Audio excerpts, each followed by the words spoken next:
जय हिंद दोस्तों, आपका अपने YouTube channel PSW arts point में स्वागत है। आज मैं लेके आऊंगा आपके लिए एक यूनिक वीडियो जियो पॉलिटिक्स से रिलेटेड, जिसमें आज हम बात करेंगे इंडो पाक रिलेशंस की। ओके, आप जानते हो कि दोनों देश जो है एक ही हिस्सा था पहले। ओके, इंडिया और Pakistan, both countries are only one part. But जब ब्रिटिश इंडिया से ये दोनों अलग हुए, कब स्वतंत्रता मिली? ये मिली 1947 में। एक दिन का अंतर था। 14 अगस्त 1947 को जो है पाकिस्तान आजाद हुआ, और साथ ही साथ और 15 अगस्त को इंडिया। ओके, 14 अगस्त को पाकिस्तान, देन 15 अगस्त को इंडिया। ओके, तो दोनों कंट्री एक साथ में आजाद हुई, स्वतंत्र हुई। उसके बाद लेकिन परिस्थितियां दोनों में समान नहीं रही, और आज जिस जगह पे खड़े हैं हम कि 2024 में, और दोनों बिल्कुल एकदम एक दूसरे के अपोजिट हैं। इंडिया जो कि एक तरह से डेवलप करते जा रहा है, और पाकिस्तान जहाँ पे कि भीख मांगने के लाले पड़ रहे हैं उनके लिए। तो दोनों में क्या रिलेशन रहे, उनको हम इसमें डिस्कस करेंगे सारी चीजों को। सबसे पहले बात करेंगे कि दोनों के रिलेशन कैसे हैं। तो कई बार हमारे को डिस्प्यूट्स देखने को मिलते हैं, कुछ बुरे संबंध भी हैं, और साथ साथ में कुछ हमारे को कई बार ऐसा है कि अमन चैन और शांति कायम करने के लिए प्रयास भी किए गए। दोनों तरफ से कोशिश करी गई कि हाँ, दोनों के बीच में संबंधों को शांतिपूर्ण तरीके से आगे बढ़ाया जाए। बट अभी जो रिलेशन है, अभी हम ऐसा नहीं कह सकते कि शांति है। आज तक 1947 से इतनी सालों के बाद भी 75 से ज्यादा साल हो गए, उसके बावजूद आज तक इंडिया और पाकिस्तान दोनों कंट्रियों के बीच में मनमुटाव बना हुआ है। चाहे फिर अभी रिसेंट का एग्जांपल अगर हम लें, तो भारत की जो टीम है, क्रिकेट टीम, उसने पाकिस्तान जाने से मना कर दिया क्योंकि सिक्योरिटी इशू है।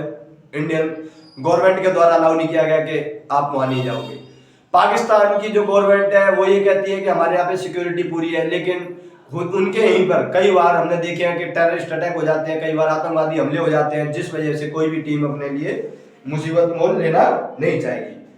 सबसे पहले बात करें डिस्प्यूट्स की, कि डिस्प्यूट्स कौन कौन से हमारे को देखने को मिले। पहला है कश्मीर इशू। जो दोनों के बीच में डिस्प्यूट का सबसे बड़ा जो कारण बना, सबसे पहला वो बना कश्मीर। जब बात करें जम्मू कश्मीर जो क्षेत्र है आज के टाइम पे जो हम देखते हैं, उसी को लेकर 1947 के बाद जैसे ही स्वतंत्रता मिली थी, उसके बाद सन 1948 में दोनों देश के बीच में एक स्मॉल, अगर कहें हम, छोटा सा कन्फ्लिक्ट देखने को मिला, और दोनों आपस में फाइट कर बैठे, दोनों एक दूसरे से लड़ बैठे। कब? 1948 में, कश्मीर को लेकर। और कश्मीर डिस्प्यूट जो उस समय पर राजा हुआ करते थे, वहां के कौन, वहां के जो किंग थे वो कौन थे उस समय पर? राजा हरि सिंह। कौन थे? राजा हरि सिंह। तो उनके द्वारा आपको पता होना चाहिए कि जो प्रिंसली स्टेट थी, जितने भी रजवाड़े थे, तो ब्रिटिश गवर्नमेंट के द्वारा उन्हें क्या दिया गया था कि 3 ऑप्शन थे उनके पास। कौन कौन से? या तो वो भारत में शामिल हो जाए, या पाकिस्तान में शामिल हो जाए, या फिर वो स्वतंत्र रह सकते हैं, अपना खुद अपने आप शासन व्यवस्था को चला सकते हैं। ओके, बट अगर हम बात करें नेक्स्ट, तो हमारे को जो देखने को मिलता है, तो कश्मीर जो मुद्दा था वो इतना बड़ा मुद्दा इसलिए था क्योंकि ये भारत का ताज है एक तरह से देखा जाए। कश्मीर ऐसी जगह पड़ता है उत्तर में जहां पे दोनों की बाउंड्री एक दूसरे के लिए टच होती है। पाकिस्तान का कहना यह था कि कश्मीर को हमारे को दे देना चाहिए, और साथ ही साथ जो भारत की सरकार थी उस समय, उनका यह कहना था कि कश्मीर भारत का है। तो इसी को लेकर दोनों के बीच लड़ाई हुई, और बाद में कश्मीर ने फैसला करा, जो जम्मू कश्मीर के राजा थे हरि सिंह, उनके द्वारा फैसला किया गया कि वो भारत संघ में शामिल होंगे। लेकिन जब तक उस लड़ाई में पीओके एक हिस्सा है, जो पाकिस्तान ऑक्युपाइड कश्मीर, पीओके का पूरा नाम जरूर याद रखना, पीओके, पाकिस्तान ऑक्युपाइड कश्मीर। जो पीओके जो क्षेत्र है, पीओके क्षेत्र उनके हिस्से में चला गया, वो और साथ ही साथ वो आजाद कश्मीर कहलाया। जो पाकिस्तान ऑक्युपाइड कश्मीर के अलावा जो बच गया वो क्या कहलाया, आजाद कश्मीर। तो कश्मीर के मुद्दे पर दोनों लड़ पड़े, बाद में जाके इसका हल नहीं निकल पाया, बाद में कई कोशिशें हुई, यूएन में तक इस मुद्दे को ले जाया गया, लेकिन यूएन में भी इसका कोई सॉल्यूशन हमारे को देखने को नहीं मिला। तो दोनों के बीच आज तक कश्मीर मुद्दा बना हुआ है। अभी जाकर भी आर्टिकल 370 तहत भारत सरकार के द्वारा उसे विशेष दर्जा दिया गया था, संविधान में 370 के तहत उसे विशेष दर्जा दिया गया था, स्पेशल जो उनके लिए प्रोविजन किए गए थे, ओके, कश्मीर के लिए। लेकिन उसका भी कोई फायदा नहीं मिला। बाद में जाके कश्मीर आज तक ऐसा लगता है कि हाँ भारत से अलग था, लेकिन अब जाके जब नरेंद्र मोदी जी की गवर्नमेंट आई, उनकी सरकार आई, उसमें आर्टिकल 370 को जो 370 था उसको पूरी तरीके खत्म कर दिया गया और कश्मीर को भी जो है केंद्र शासित प्रदेश बना दिया गया और एक लद्दाख केंद्र शासित प्रदेश बना, जम्मू कश्मीर और लद्दाख, ये 2 यूनियन टेरिटरी बना दिए जिससे डायरेक्टली रूल किया जा सके। उसके बाद नेक्स्ट बात करें, जो सेकंड इशू हमारे को देखने को मिलता है कश्मीर का, कश्मीर के बाद में जो सेकंड इशू है वो है हमारा 1965 का जो वॉर हुआ था। 1965 का जो वॉर हुआ था वो किसको लेकर हुआ था? 1965 का वॉर गुजरात के कच्छ को लेकर देखने को मिला हमारे को। ये एक ऐसा डिस्प्यूट था कि पाकिस्तान के द्वारा बॉर्डर पर अटैक कर दिया गया दोनों तरफ से, और चाइना के सपोर्ट से और अमेरिका के सपोर्ट से वो युद्ध में तो कूद गया, लेकिन उसे ये नहीं पता था कि भारत भी इसके लिए पूरी तरीके से रेडी है। उस समय पर भारत के प्रधानमंत्री थे छोटे कद के हमारे लाल बहादुर शास्त्री जी, जिनके द्वारा जय जवान जय किसान का नारा दिया गया था और ये कह दिया गया था कि भारत मुड़ेगा नहीं पीछे की तरफ और आगे की तरफ, जो भी है होगा, लेकिन हम भी पाकिस्तान को नहीं छोड़ेंगे। तो उसमें नतीजा ये निकला कि पूरी तरीके से पाकिस्तान डिफीट हुआ और चारों खाने चित करने के बाद भारत ने अपना क्षेत्र बचा लिया और भारत विजयी हुआ 1965 के युद्ध में।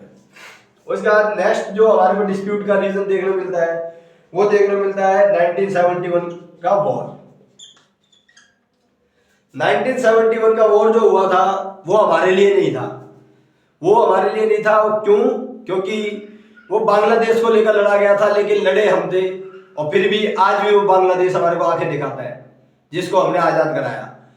बांग्लादेश वाले लोग चाहते थे कि उन पे जो उर्दू भाषा ना थोपी जाए, उर्दू लैंग्वेज जो है बहुत ज्यादा उन पे डोमिनेट किया जा रहा था और रूल किया जा रहा था, जो हमारे वेस्टर्न पाकिस्तान जो था उसके द्वारा रूल किया जा रहा था। और वहाँ की जो गवर्नमेंट थी उस समय शेख मुजीबुर रहमान के नेतृत्व में आंदोलन किया बंगालियों ने, जो बंगाल के जो बांग्ला भाषा को ज्यादा महत्व देते थे, अपनी भाषा और अपनी संस्कृति को ज्यादा महत्व देते थे, उनके द्वारा इसका विरोध प्रदर्शन किया गया।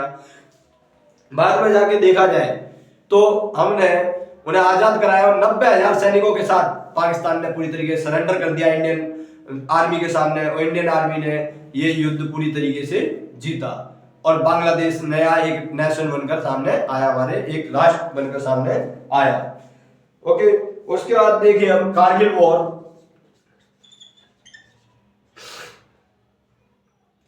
जो कारगिल वॉर देखने को मिलता है हमारे को, अब इसे कारगिल वॉर कह लो चाहे कारगिल बैटल कह लो। अब इसमें रीजन ये है कि 1999 का वो वर्ष था, इस पे सबकी निगाह इसलिए थी, everyone will see this thing because दोनों कंट्रियों के पास पहली बार ऐसा था कि न्यूक्लियर एनर्जी थी। क्या? परमाणु संपन्न देश दोनों के दोनों थे। पाकिस्तान ने भी परमाणु बना लिया था और इंडिया ने भी परमाणु बना लिया था, तो न्यूक्लियर टेस्ट दोनों कंट्रियों ने कर लिया था। तो पूरी दुनिया की नजर ये थी कि कैसे भी करके ये युद्ध टल जाए, नहीं तो बहुत ज्यादा नुकसान उठाना पड़ सकता है पूरी दुनिया को, क्योंकि ऐसा लगने लग गया था कि अगर न्यूक्लियर का इस्तेमाल किया गया तो पूरा विश्व इस विध्वंस को देखेगा। तो इसलिए ये 4 जगहों को लेकर हुआ था, द्रास, मास्को, काक्सर, बतालिक, ये 4 सेक्टर थे जहां पर जो युद्ध हुआ था ये। और इसमें भारतीय सेना के द्वारा फिर दोबारा से पराजित किया गया पाकिस्तान की सेना को। मुंह तोड़ जवाब दिया गया उनका कि अगर आप एक हमला करोगे तो इधर से 4 तैयार बैठे हम। ओके, उसके बाद में नेक्स्ट हमारे को जो देखने को मिलता है डिस्प्यूट, वो देखने को मिलता है टेररिस्ट को लेकर।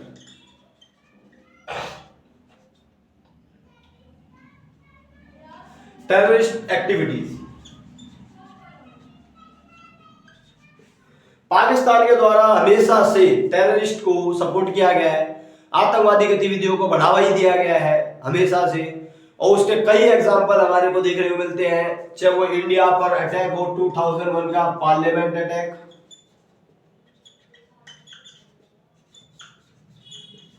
चाहे फिर बात करें हम 2008 की जो ताज होटल अटैक,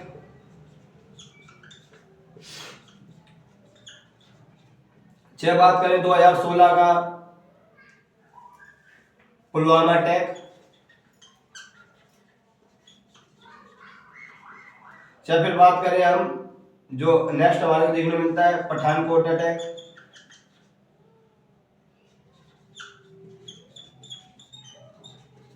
ये सारे जो आतंकवादी हमले हुए हैं वो किसके द्वारा करवाए गए? पाकिस्तान के द्वारा सीधे सीधे तौर पे। इंडियन गवर्नमेंट सीधा कहती है और डायरेक्टली हमारे को एविडेंस भी हमारे पास उस चीज के। ओके, 2016 का पुलवामा अटैक रिसेंट का जो सबसे बड़ा एग्जांपल है, जिसमें हमारे सीआरपीएफ के 42 जवान खत्म हुए थे, शहीद हो गए थे, और उसके बाद हमने सर्जिकल स्ट्राइक चलाई थी जो पाकिस्तान में जाकर उन्हीं के घर में घुसकर मारा था हमने। उसके बाद हम बात करें पार्लियामेंट अटैक जो 2001 में कराया गया था, पार्लियामेंट जो भारत का संसद भवन जो है लोकतंत्र का मंदिर, उस पर हमला हुआ था पहली बार। ऐसा लगा था कि भारत की जो मेन धुरी है संसद, उस पर ही हमला कर दिया गया। और उसके बाद ताज होटल अटैक 2008 का, सबको याद होगा, वो कोहराम का दिन जो 26/11 के नाम से जाना जाता है, वो ऐसा टाइम था जिस समय पे कि अगर हम देखें तो पूरी तरीके से इंसानियत मर चुकी थी, और जो आतंकवादी थे उसमें नाबालिगों तक का सहारा लिया गया था पाकिस्तान के लोगों के द्वारा, जिसमें अजमल कसाब जो है मेन पकड़ा गया था, जो एक नाबालिग था उस समय पर। उसका जो हाफिज सईद था उसके द्वारा जो है ये पूरा मामला रचा गया था। उसके बाद बात करें अगर हम पाकिस्तान की जो और चीजें देखें अगर हम, तो टाइम टू टाइम कई बार जो है इंसर्जेंसी एक्टिविटीज होती रहती हैं। कई बार हम देखते हैं कि पाकिस्तान के द्वारा आतंकवादी गतिविधियां करवाई जाती रहती हैं कश्मीर में। तो ये कुछ डिस्प्यूट के मामले हमारे को देखने को मिलते हैं। अब बात करें अगर हम जो हमारे पीस के लिए कौन कौन सी चीजें हुई है, पीस एक्टिविटी की बात करें अगर हम, तो सबसे पहला है Indus river agreement. Indus river agreement, Indus river agreement. Okay, Indus river agreement कब हुआ था हमारा? ये हुआ था 1960 में, 1960 में। सिंधु जल संधि हिंदी में जिसे कहते हैं हम, इसमें क्या था, सिंधु नदी जो है, इंडस रिवर जो है, उसके पानी के बंटवारे को लेकर ये समझौता किया गया था इंडिया पाकिस्तान के बीच। जो इसकी सहायक नदियां हैं, तो इसमें फैसला किया गया था कि 3 नदियां जो है उनका जो 20% पानी है पाकिस्तान यूज करेगा, और जो 3 नदियां हैं दूसरी, उनका इस्तेमाल जो है भारत करेगा, 80% पानी। ओके, तो इस तरीके से इसका सॉल्यूशन किया गया था। उसके बाद में सेकंड हम देखते हैं 1966 का, जो हमारे को ताशकंद एग्रीमेंट देखने को मिलता है।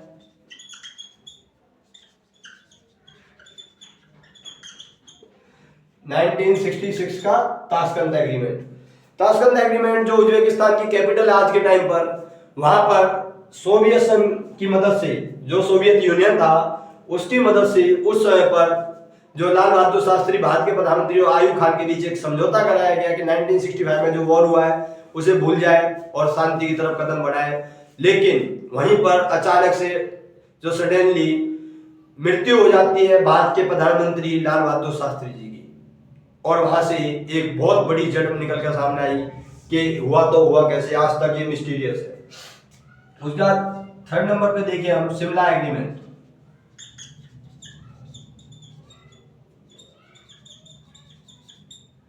शिमला एग्रीमेंट हमारे को जो देखने मिलता है 1972 में।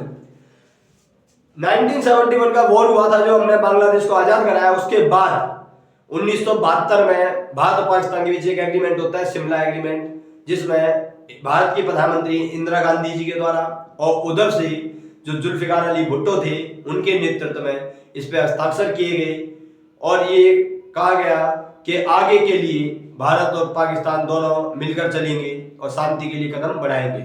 लेकिन अभी तक वो असर हमारे को देखने को नहीं मिलता। कुछ ट्रेन भी चलाई गई भारत और पाकिस्तान के बीच, जैसे बात करी जाए समझौता एक्सप्रेस,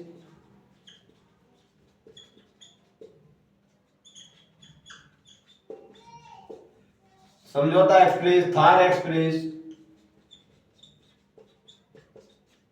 ये भारत और पाकिस्तान के बीच जो ट्रेन भी चलाई गई, और दिल्ली लाहौर बस सेवा, दिल्ली लाहौर बस सेवा की भी शुरुआत हुई 1999 में, जब अटल बिहारी वाजपेयी प्रधानमंत्री थे, उनके द्वारा दिल्ली से लाहौर के लिए और लाहौर से दिल्ली के लिए भी बस सेवा की शुरुआत की गई। उसके बाद देखें आगरा में बैठक होनी थी, लेकिन वो असफल हो गई आतंकवादी हमले की वजह से। तो ये हमारे को अनेक जो है कुछ वो देखने को मिलते हैं, कुछ डिस्प्यूट्स, इसके अलावा कुछ शांति के लिए प्रयास भी किए गए। और अभी जो स्थिति है, भारत और पाकिस्तान दोनों ही राष्ट्र एक दूसरे के साथ मिलकर रहना नहीं चाहते, क्योंकि भारत का ये मानना है कि पाकिस्तान जो है वो एक टेररिस्ट कंट्री है, और रियलिटी है इस चीज में, क्योंकि उनके पास खुद के लिए भी सिक्योरिटी नहीं है, तो वो भारत के साथ अमन की बातें कैसे कर सकते हैं। अभी के टाइम पे उनके प्रधानमंत्री जो इमरान खान थी, उन तक को जेल में डाल दिया गया, उससे पहले नवाज शरीफ को जेल में डाला गया। तो ये वहां की राजनीति जो है उसका सबसे मेन कारण यही है कि वहां अनस्टेबिलिटी है गवर्नमेंट में, जो वहां पे पावर देखने को मिलती है, पावर की अनस्टेबिलिटी के कारण इंडिया के साथ अच्छे रिलेशन हमारे को देखने को नहीं मिलते। तो ये है इंडिया और पाकिस्तान के रिलेशन जो इस वीडियो में हमने डिस्कस करे। इस वीडियो को ज्यादा से ज्यादा शेयर करना और चैनल को सब्सक्राइब कर लो, बेल आइकन को प्रेस करो ताकि आने वाली वीडियोस की नोटिफिकेशन मिल सके। तो थैंक यू गाइस, जय हिंद, जय भारत।